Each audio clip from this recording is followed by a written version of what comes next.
you always wanted to follow the glitzy glamour of Formula One, but you don't know where to start? Maybe you just finished Netflix's documentary, Formula One Drive to Survive, and you're looking for a community of new F1 fans.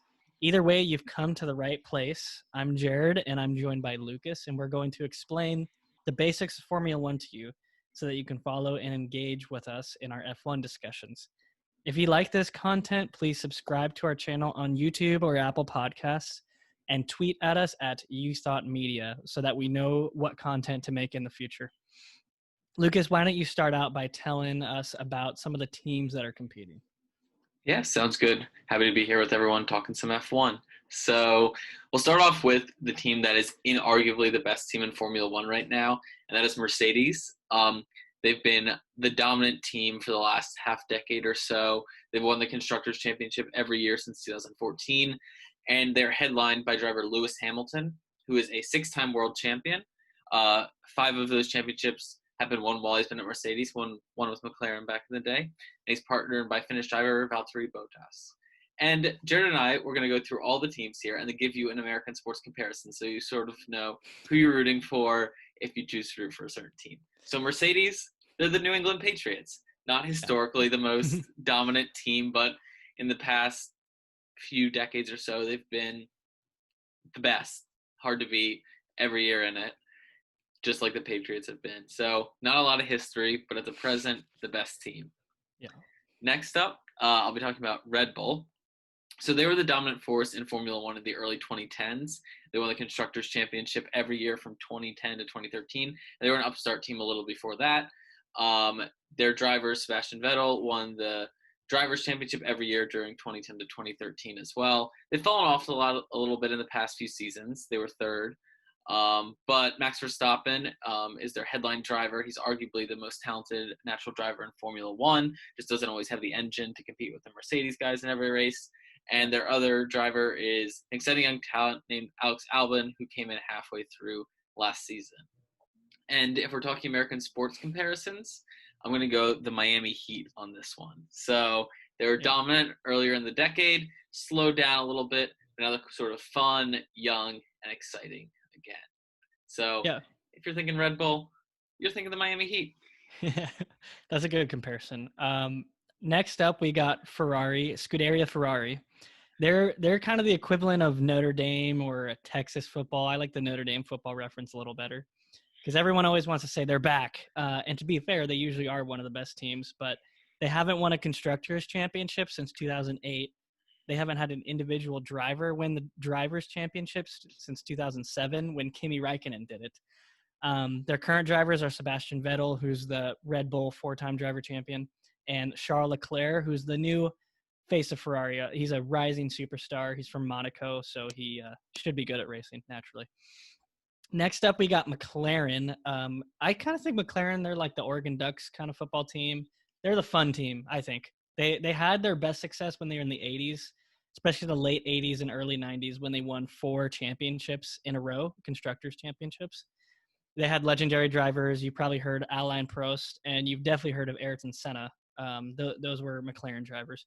Now they have drivers Carlos Sainz and Lando Norris, and they're the jokey, smiling a lot drivers. So they're kind of the fun team, I would say. Tell us about Renault, though, Lucas. All right, so Renault is the only French team. They're based in Paris. They last won the Constructors' Championship back in 2006 when Fernando Alonso won the Drivers' Championship racing for Renault that year.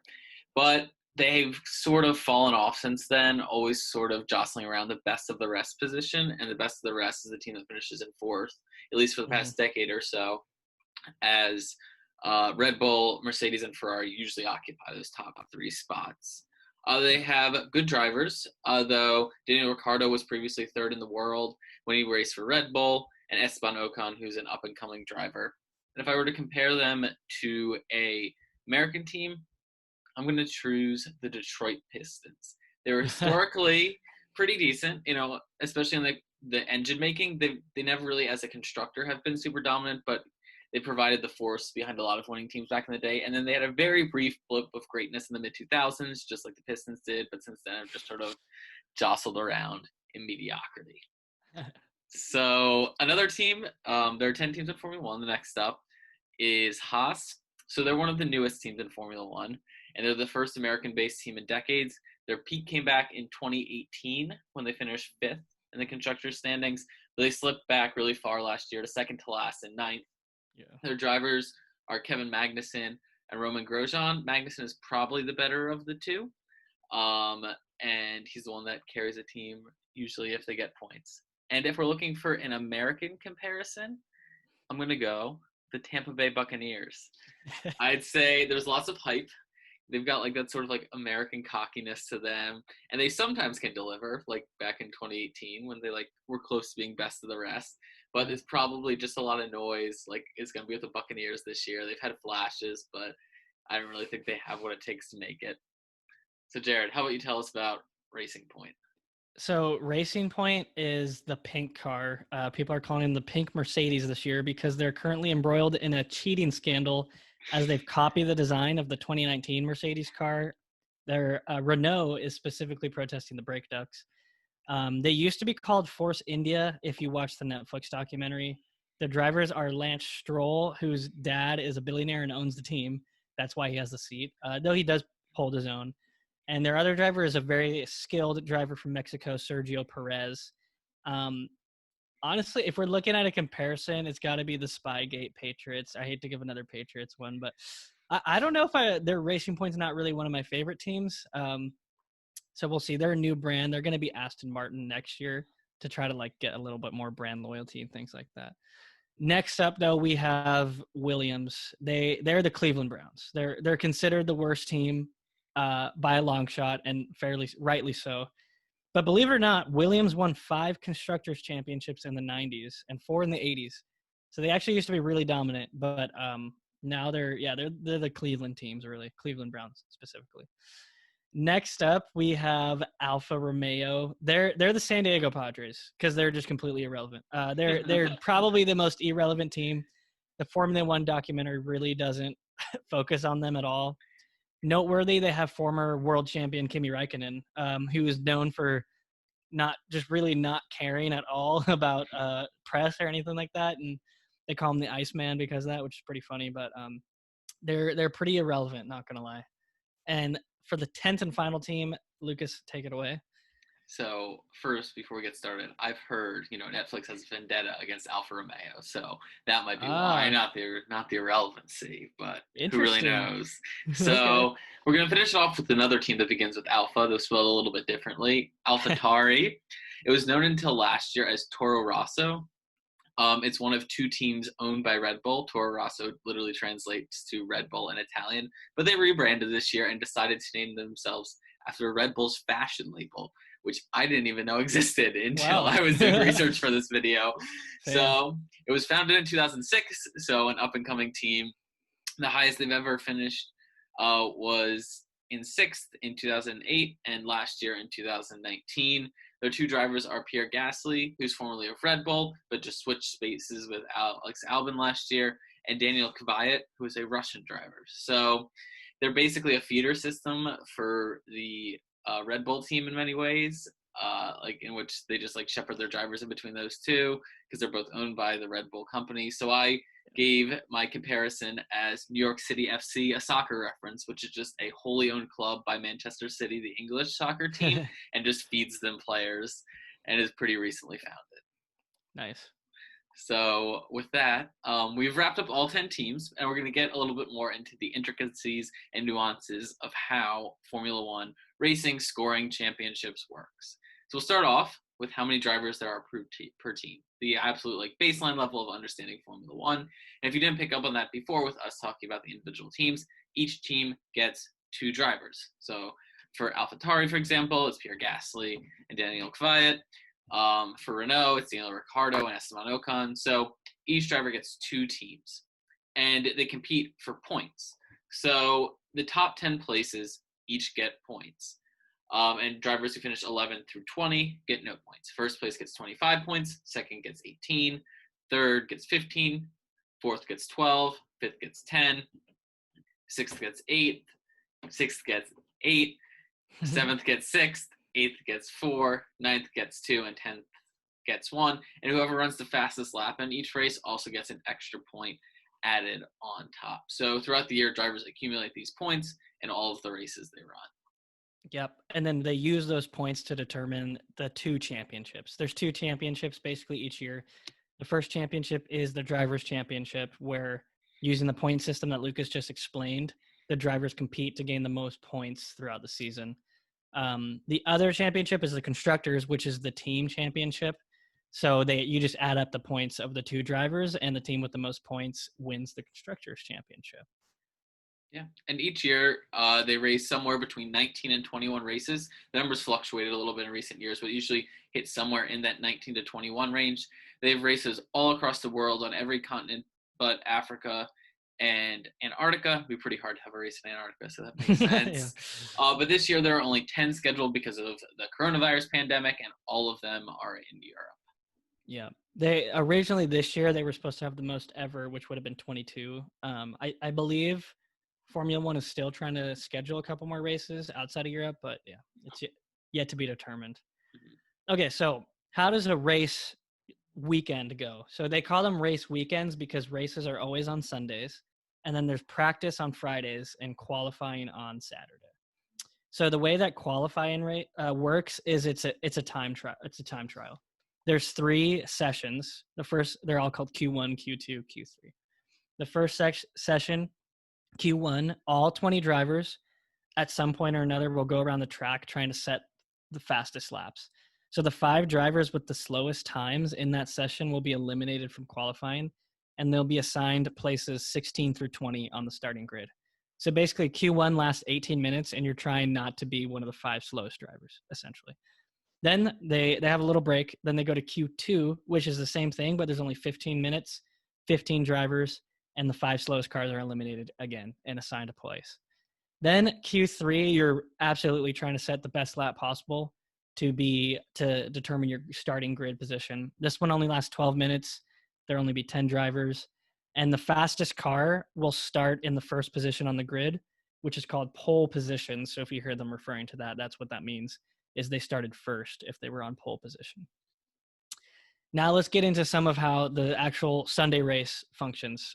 So first I'll talk a little bit about tire selections. All the tires are made by one manufacturer called Pirelli. Each team can use 13 sets of dry tires for the entire weekend for each driver. You'll see graphics like on the side that there's 3 types of dry weather tires. In reality, there's 5 different compounds, but Pirelli only chooses 3 of those 5 for each race to keep it simple. So to summarize, the 3 tires are softs, mediums, and hards. So softs are the ones that have the red ring around them. They are sticky, so they have a lot more grip, and they can pull the car faster. That's why it goes faster. But since they have more grip and are sticky, they leave more rubber on the track and they deteriorate faster. So you have to make more stops if you use the softs. The mediums are in between, obviously, and then with a yellow band around them. And the hards have a white band around them, and they're less grippy, but a little more durable. So they're a little slower, but they will last more laps overall. And all the dry tires, the softs, mediums, and hards in general are called slicks, because if you look at the tires, they're super smooth. There's basically no tread on them like a road car would have, like a typical car. But that's when you get into if it's raining, you use wet weather tires, and they have a tread similar to a road car so that they don't slide a bunch, basically. The ones with a blue ring around them are called full wets, and then the ones with the green are intermediates, which are somewhere in between wets and dry tires, essentially. And then during a race, the cars must use at least 2 different compounds of tires. So you have to stop at least once, obviously, to go from soft to medium or a hard to a soft or anything like that. Some other strategies. Relatively new technology is called, you might hear them talk about DRS. And DRS stands for drag reduction system. So like I said, it's a relatively new F1 invention, and it opens up the back flap of the car and lets your car go quicker because it reduces wind resistance. And the car goes about 6 to 7 miles per hour faster on the straights. There's rules about when you can use DRS. In order to use it, you must be within 1 second of the car in front of you. And this includes cars that you've lapped as well, by the way. But there's a DRS detection zone that's marked on the track. And in that zone, if you're within a second of the driver in front of you, you can use DRS. And the DRS can only be applied in certain moments of the track as well, which are usually long straights on the track, basically. So the F1 driver has a button on his steering wheel that he presses and holds to use, and then they get like 6 to 7 miles an hour faster. It can only be used, as I said, in the marked zones, and only after 2 laps of the race have started. The reason they have DRS is because of dirty air. Essentially, is a term.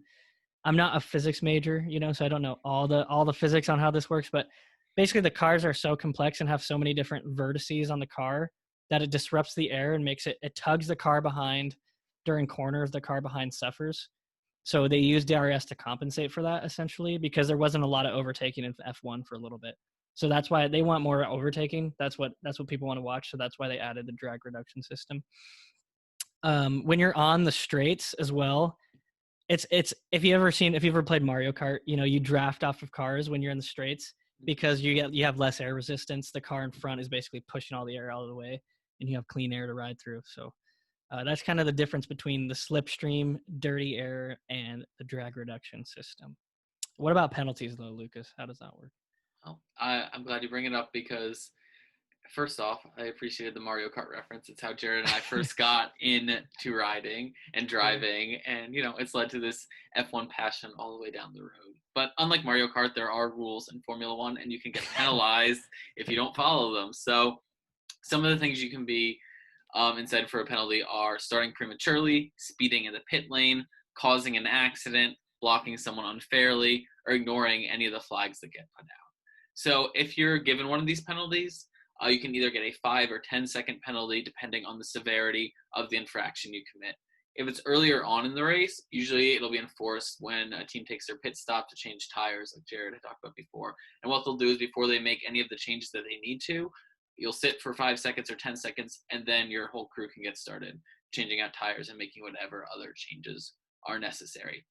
If it's towards the end of the race, or if you just want to choose to have it enforced in this way, they can just deduct 5 or 10 seconds from your total time at the end of the race. You actually saw this in the most recent Formula One race, in which Haas got a deduction for some illegal radio communication, I think it was, and it dropped their driver Kevin Magnussen from 9th to 10th because he took that deduction. So those are the penalties. How do safety cars work, Jarod, when there's accidents or something like that? Yeah, so when an accident happens, there's debris on the track and they need time to clear it. So the safety car comes out to slow everybody down so that the race stewards have time to clear the track, as well as the fact that it's dangerous to be going at full speed when there's debris or possibly even a full car on the track. So the laps, when the safety car comes out, no cars can overtake anymore. You have to slow down. Cars that are lapped can unlap themselves as well if the race stewards deem that to be necessary. So basically, the safety car wipes out. If Lewis Hamilton has a minute lead, that lead just completely vanishes because they all group back together and they don't say, all right, Lewis, you get 1 minute ahead, then we let everybody else go. No, you're back in bunched up. So this makes the race a little more exciting when this happens. That's definitely for sure when the safety car is deployed. You'll see also drivers will like zigzag the car to keep the tires warm because the tires function better at warmer temperatures. Finally, when the track is clear, the safety car goes into the pits and racing resumes. The laps do count when the safety car's out there. So a race technically could end on a safety car if the safety car came out on like lap 68 and there's only 70 laps and they didn't clear the track in time, the race would end. So it could be a bad way to end the race, of course, as well. But it usually does encourage. It makes the race more competitive. We saw that this year in the Austrian Grand Prix. When the safety car came out, that's when all the action kind of happened in the last 11 laps. Speaking of excitement, Lucas, why do you give us a pitch on why, if you're an American, you're like, well, I don't like NASCAR. Why would I like Formula One? What are some ways that you think you would like Formula One better? Well, as a former NASCAR fan and as someone who's attended a decent number of NASCAR races in my life at Pocono and at Dover, it does pain me to say this a little bit, but I do think Formula One is a more exciting event than NASCAR. It's not just an oval track. The drivers don't just turn left every time. I know there are a couple of road courses for NASCAR, but almost all of the races are just the turning over and over again. Formula One drivers are also usually regarded as the most skilled drivers in the world. The overtaking is crazy. But just like watching them have to navigate their cars at such high speeds across turns is just a really exciting watch. Overtaking then too is much more quicker and exciting when it happens in a NASCAR. Like I know you see it in NASCAR, and it's just like this cars sort of like eat past each other slowly. Yeah. That being said, there is a little bit less more overtaking in NASCAR or in Formula One than in NASCAR. But all the other sort of parts of Formula One, I think, contribute to making it a better overall experience. And I'm not the only one who thinks that, because it has a ton of fans around the world, and there is a ton of money involved in Formula One. According to Forbes, in the 2017 season, the most recent year I could find data on, the team spent a combined $2.6 billion on their racers, on their cars, on transportation, and getting them around the world and showing off for fans. And they can do it because of prize money they get from races, all the merchandise they sell, and just general money they bring in. Plus, people will also invest their personal fortunes oftentimes in these teams to help make them better. You see that with Gene Haas and the Haas team in Formula One now, who are recently started. Better teams, though, usually have bigger budgets because they've been historically successful or have some big investment. They can spend more, and so it does sometimes create like a haves and a have-nots, because Mercedes, you win once, you get all that money and attention, you can just build your car better and better. But, teams rise and fall. Like Jared said, Williams was the best team in the world for a while, and now they're consistently in last place every single year and can't seem to figure it out. So, there's still a lot to watch for and a lot to pay attention with. I think if you like the aesthetic of like international spy thrillers, aka like James Bond, where there's like a lot of rich money, like glamour, international locations, then you'll like F1, I think. Yeah, I agree. They're all around the world. Yeah. It's like very glamorous, like you said. Like the Monaco Grand Prix every year is just like such a glamorous event. And Jared and I will make it there someday. Exactly. With all the funds from our podcast eventually. So, but with that, speaking of our podcast and growing our podcast, we'd love again if you subscribed on Apple Podcasts, on SoundCloud, on Spotify, wherever you get our podcasts, and subscribe to our new YouTube channel. We're starting experimenting, posting videos. We have a couple up there now about Kirk Cousins and the Vikings, and about the English Championship and their race for promotion in the Premier League. So we'd love it if you check those out, kept following along with You Thought, and we'll talk to you soon.